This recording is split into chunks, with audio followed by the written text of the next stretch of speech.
It's very disconcerting that this could have happened to my daughter. I don't drink.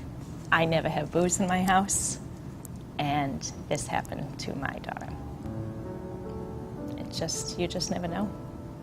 One bad decision took away my daughter's life. One. She basically drank herself and binge drank that night, and that's how she ended up drowning in 2 feet of water. The District Attorney's Office sees the concrete consequences of underage drinking. The fatal car crashes, the sexual assaults involving minors, 90% of which involve the use of alcohol. But there are greater social and developmental issues as well. Issues that affect the learning capacity of the brain and a lifetime ability to achieve educationally. That's why we produced this video, not only to share with you the real-life consequences of underage drinking, but to show you that underage drinking can be prevented by changing and challenging the attitudes that condone it.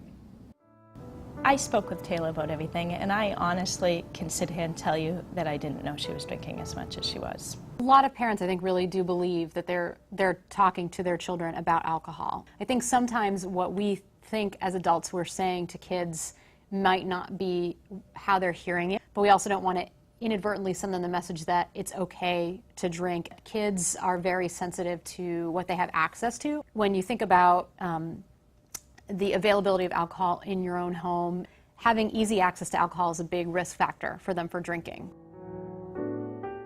We also are aware that underage drinking can be prevented. Most teens choose not to drink, and the influence that parents can bring to bear on that decision is a great one. Kids are not always hearing clearly from their parents what the rules are and what they believe. As a parent, you want to be the loudest voice, and you need to be a consistent voice. There's so many other places that they're going to be getting information from. They develop so rapidly, their lives are changing, it's constantly in flux.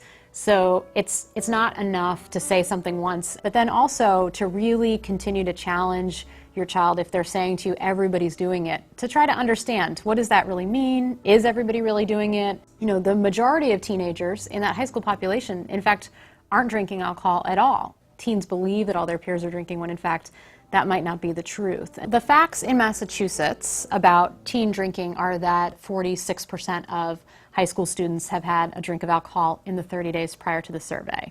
And so the good news about that is it means that less than half of high school students are drinking. The challenge is that 46% is way too many students drinking alcohol. The misperceptions will drive the behavior. And so if a student really believes that everybody is drinking, they're probably more likely to drink. And so the research tells us that when we can correct the misperception and we can decrease it and bring it closer to the truth, that the actual behaviors will then also decrease.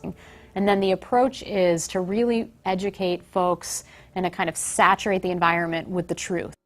You know, I have more kids email me and say, you know, I went home, I talked to my mother.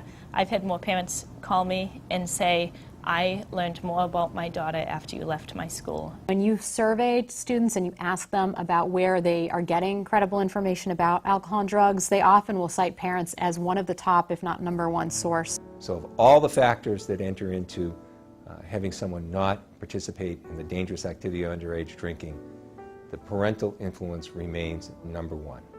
If you don't want your kids to drink, give them ways to feel big and powerful without drinking. Give them ways to know that they're growing, that they're maturing, that they're strong, that they can become men, they can become women.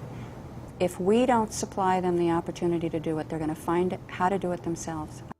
When I speak to the parents, I tell them that they have to be aware of their kids' surroundings. One of my biggest mistakes was assuming that Taylor was okay. She'd slept over people's houses her whole life, and you assume that your kids are where they are, and you can never, ever assume. I wish I had a Facebook account. I wish I was on top of that.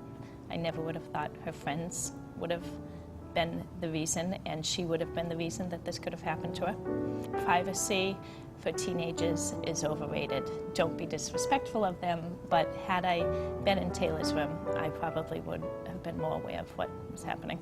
Communication with other parents is key. Parents come up to me and say, I am so sorry, I should have called you. I saw Taylor there that night and I knew she had been drinking, but I know she wasn't driving, so I wasn't worried about her. Parents have to communicate with one another. You need to say something if you see something going on.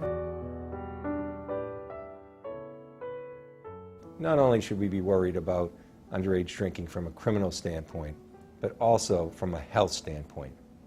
Their brains are still developing, so they don't always make the best decisions originally, and so to add alcohol into the mix can create all kinds of other consequences for them. So if the mother drinks when she's pregnant, the fetus and the baby are affected. Same thing happens with this long-term process of the front lobe development of the brain, which again, remember, is logic, consequential thinking. That process doesn't take place in its final forms until the 20s. We think it's done at 18. We assume that they understand that if they can drive at 100, at 80 miles an hour, then, and they hit something, they won't survive. That's not happening in their brain. This is the stuff that parents need to know. If they don't know this, they don't understand what's happening to their kids' bodies. There will always be parents who feel, as a way to reduce risk, that it's safer to provide alcohol in their own home than to let their child go out and just drink elsewhere. The big deal with that is that it's a crime. The parents, for the first time in their lives as parents, have to think about the ramifications of their conduct, not for their children, but for themselves. The violation of a criminal statute is evidence of negligence in civil cases around the Commonwealth. So if you're in a situation where you have allowed underage people to possess alcohol under your dominion and control, and then some catastrophic event occurs, you are putting not just your house, you're putting everything at risk, your freedom, your liberty, every asset that you have. And in a catastrophic injury case, the juries in the Commonwealth are very intolerant of the behavior of adults who commit this kind of wrong. We can't expect to eliminate underage drinking overnight, but we can challenge and change the attitudes that condone it. By changing attitudes, we can save lives. I would just like to tell them to be aware. I think that's the biggest thing that I have to look back as a mom and say that you take some things for granted and you should never take them for granted. Definitely a learning lesson at the highest cost.